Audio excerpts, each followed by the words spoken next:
Depuis 2 ans, le seul véhicule de la prison civile de Daparan est hors service, faute d'entretien. Cette panne prolongée complique les évacuations médicales d'urgence et les déplacements des détenus, révélant ainsi de graves carences dans la gestion des infrastructures pénitentiaires.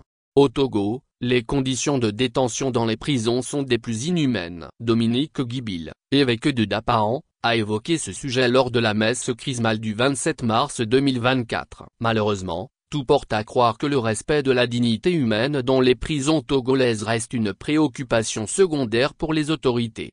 À Daparan, les évacuations des détenus vers le centre médical sont souvent un véritable casse-tête. La raison principale, le véhicule de la prison est en panne depuis 2 ans. C'était pourtant prévisible. Le véhicule manquait cruellement d'entretien. À un moment donné, même le klaxon était hors service, et c'est le bruit de l'accélérateur qui le remplaçait, confie une source. Les événements ont fini par donner raison à cette observation. Selon nos informations, après avoir roulé pendant 1 an sans un seul changement d'huile, le moteur du véhicule a fini par rendre l'âme. Envoyé au garage, le diagnostic a révélé un moteur complètement endommagé, nécessitant un remplacement complet. Depuis, le véhicule est abandonné chez un mécanicien dans un garage de Daparan. Cette situation a des répercussions sérieuses sur le fonctionnement de la prison. Pour les audiences, nous sommes contraints de louer un taxi ou parfois un véhicule de 15 places pour transporter les détenus. Les frais de location sont à la charge du parquet. Mais le plus difficile,